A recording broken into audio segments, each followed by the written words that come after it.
Assalamualaikum warahmatullahi wabarakatuh. Kami dari kelompok 4 yang beranggotakan Ragil Ratna Astuti, Ihsan Aryandi, Nuraini Fahriani, dan Irma Suryani akan mempresentasikan materi kami yang berjudul Konsep Berpikir dan Prinsip Belajar dalam Al-Quran. Konsep berpikir dalam Al-Quran. Al-Quran banyak sekali menyatakan agar manusia menggunakan pikirannya. Bahkan, tidak sedikit ayat dalam Al-Quran yang mencela orang yang melakukan kesalahan karena tidak menggunakan akal dan pikirannya. Konsep Al-Quran tentang berpikir dan akal sangat variatif yang menunjukkan makna pentingnya penggunaan akal manusia sebagai parameter dari maju dan mundurnya kehidupan manusia.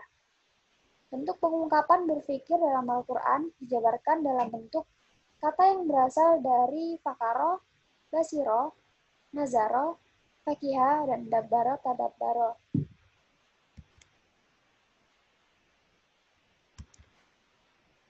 Yang pertama, konsep berpikir dalam Al-Quran yang berasal dari kata fakaro. Kata fakaro yang berarti berpikir disebutkan sebanyak 17 kali dalam Al-Quran. Semua ayat tersebut mengandung perintah kepada manusia untuk berpikir tentang semua fenomena wujud, baik alam raya maupun dirinya sendiri. Salah satunya dalam Quran Surat Al-Baqarah ayat 266. Bismillahirrahmanirrahim. Kadzalika yubayyinullahu lakumul ayati la'allakum tatafakkarun.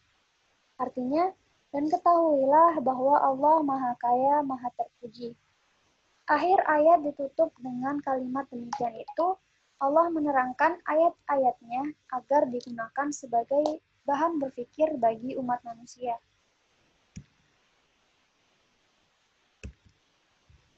Selanjutnya, konsep berpikir dalam Al-Quran dari kata basiro.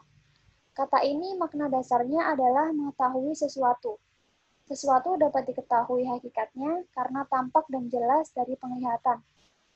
Di dalam Al-Quran, beberapa ayat mengandung makna meneliti dan menggunakan akal secara rasional terhadap semua fenomena kehidupan. Hal tersebut dapat dilihat misalnya dalam Quran Surat Al-A'raf ayat 179. Bismillahirrahmanirrahim. Walahum ma'yunul la yubsiruna biha. Artinya, dan mereka mempunyai telinga tetapi tidak dipergunakannya untuk mendengarkan ayat-ayat Allah. Yang dimaksud oleh ayat ini adalah orang-orang yang tidak menggunakan indera mereka sebagai proses penghayatan dan pemahaman melalui fenomena alam jagat raya berupa ayat kauniyah, dan ayat-ayat Al-Quran sebagai ayat qauliyah adalah termasuk golongan orang-orang yang lalai dan sesat. Selanjutnya yang ketiga, kata yang berasal dari nazara. Kata-kata yang berasal dari nazara yang berarti melihat terdapat dalam 129 ayat. Ada yang bermakna melihat dengan mata secara biasa, tetapi secara umum memberi makna melihat dengan akal pikiran. Adapun ayat yang dimaksud antara lain Quran Surah Al-Ghasyiyah, Surah ke-88 ayat ke-17, yang berbunyi, Afala yanzuruna ila al-ibili khaifa khuliqat, yang artinya, maka apakah mereka tidak memperhatikan unta bagaimana dia menciptakan? Perintah melihat dalam ayat tersebut tidak hanya mengandung perintah menggunakan panca indera yang berupa penglihatan mata kepala, akan tetapi juga harus menggunakan akal pikiran. Selanjutnya yang keempat, kata fakihah. Kata fakihah terulang 20 kali yang tersebar dalam 20 ayat, salah satunya dalam Quran Surah Al-Munafikun, Surah ke-63 ayat ke-3, yang berbunyi, Dzalika bi'anahum amanu tsumma kafaru fatubi ala qulubihim fahum la yafqahuna, yang artinya, yang demikian itu karena sesungguhnya mereka telah beriman, kemudian menjadi kafir, maka hati mereka dikunci sehingga mereka tidak dapat mengerti. Makna dari kata yafqahun dari ayat di atas adalah mendalami, seperti mendalami ilmu syariat dan fakihah, termasuk proses berpikir yang tinggi. Dengan demikian, kandungan ayat tersebut adalah untuk ayat pertama, yaitu disebabkan karena hati mereka tertutup, sehingga tidak mampu memahami dan mendalami ayat-ayat Allah Subhanahu wa Ta'ala. Begitu halnya dengan ayat kedua, disebabkan adanya mereka tidak mempergunakan indera mata dan telinganya untuk melihat dan mendengar, serta hatinya untuk memahami dan mendalami ayat-ayat Allah Subhanahu wa Ta'ala yang menjadikan mereka sebagai penghuni neraka jahanam. Yang kelima, kata dabara atau tadabbara. Kata-kata yang berasal dari tadabbara yang secara bahasa bermakna memikirkan, mempertimbangkan, seperti yang disebutkan dalam Quran surah Sad surah ke-38 ayat ke-29 yang berbunyi, Kitabun anzalnahu ilaika mubarakun liyadabbaru ayatihi wa liyatadaqqara ulul albab, yang artinya kitab Al-Quran yang kami turunkan kepadamu penuh berkah agar mereka menghayati ayat-ayatnya dan agar orang-orang yang berakal sehat mendapat pelajaran. Ayat tersebut memberi perintah untuk menadaburkan ayat-ayat Al-Quran. Tadabur dalam ayat bermakna mengkaji dan mendalami kandungannya. Baik, selanjutnya adalah belajar dan prinsip-prinsip belajar dalam Al-Quran. Dalam agama Islam, belajar merupakan kewajiban bagi setiap muslim dalam rangka memperoleh ilmu pengetahuan, sehingga derajat kehidupannya meningkat. Ada dua istilah yang digunakan Al-Quran yang berkonotasi belajar, yaitu ta'allama dan darosa. Belajar sebagai terjemahan dari ta'allama dapat didefinisikan kepada perolehan ilmu sebagai akibat dari aktivitas pembelajaran. Atau dengan kata lain, belajar merupakan suatu aktivitas yang dilakukan seseorang di mana aktivitas itu membuatnya memperoleh ilmu. Dan kata darosa secara harfiah selalu diartikan sebagai mempelajari. Belajar sebagai aktivitas dalam mencari ilmu mesti didasarkan atas prinsip-prinsip tertentu yang meliputi prinsip ketauhidan, prinsip keimanan, prinsip motivasi, dan prinsip aktivitas. Yang pertama, prinsip ketauhidan. Tauhid merupakan dasar pertama dan utama di mana kegiatan belajar mesti dibangun di atasnya. Belajar harus berangkat dari ketauhidan dan juga berorientasi kepadanya. Seperti dalam surat Al-Anbiya ayat 30-31 yang mengajak manusia mempelajari bumi, langit, dan segala isinya, di mana bumi dan langit dulunya merupakan satu kesatuan. Kemudian Allah memisahkan antara keduanya, maka terjadilah alam dan segala isinya. Ayat itu juga memperbincangkan fenomena alam, yaitu segala makhluk hidup berasal dari air dan di bumi terdapat gunung yang berfungsi mengokohkannya.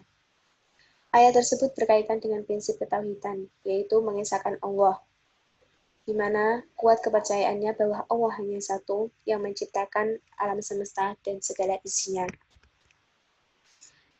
Yang kedua, prinsip keimanan. Al-Quran mengenai prinsip keimanan dalam belajar ini dapat dilihat dalam Quran Surat Al-Alaq ayat 1, yang bunyinya, Iqra' bismi rabbikal ladzi khalaq.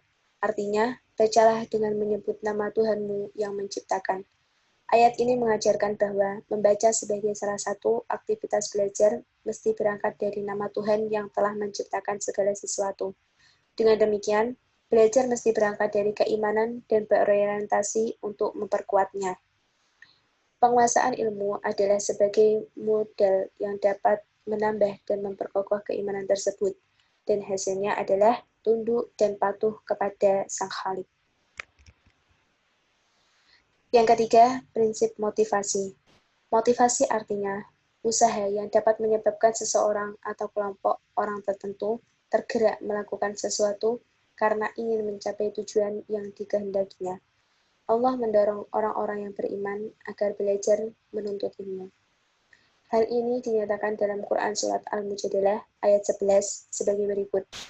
Ya ayyuhalladzina amanu idza qila lakum tafassahu fil majalisi fafsahu yafsahillahu lakum wa idza qila anshuzu fanshuzu yarfa'illahu alladzina amanu minkum walladzina utul ilma darajat wallahu bima ta'maluna khabir, yang artinya, wahai orang-orang yang beriman, apabila dikatakan kepadamu berilah kelapangan di dalam majelis-majelis, maka lapangkanlah. Niscaya Allah akan memberi kelapangan untukmu. Dan apabila dikatakan, berdirilah kamu, maka berdirilah. Niscaya Allah akan mengangkat derajat orang-orang yang beriman di antaramu dan orang-orang yang diberi ilmu beberapa derajat. Dan Allah Maha Teliti apa yang kamu kerjakan. Selanjutnya, belajar dan prinsip-prinsip belajar dalam Al-Quran. Sesuai dengan ayat yang ada di slide sebelumnya, ayat tersebut mengandung motivasi kuat bagi orang-orang yang beriman agar mau melakukan apa yang diperintahkan kepadanya. Motivasi yang disebutkan Allah Subhanahu wa taala dalam ayat tersebut adalah diperolehnya kelapangan hidup dan ketinggian derajat bagi orang-orang yang beriman dan orang-orang yang diberi ilmu pengetahuan. Kemudian prinsip aktivitas. Belajar merupakan suatu aktivitas untuk mendapatkan pengetahuan dan pengertian baru. Aktivitas itu terbagi menjadi dua, yaitu aktivitas jasmani dan rohani.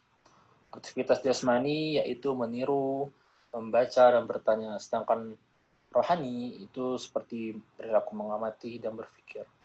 Allah Subhanahu wa taala telah menegaskan bahwa belajar yang baik itu adalah menggabungkan kedua macam aktivitas, yaitu jasmani dan rohani secara sekaligus.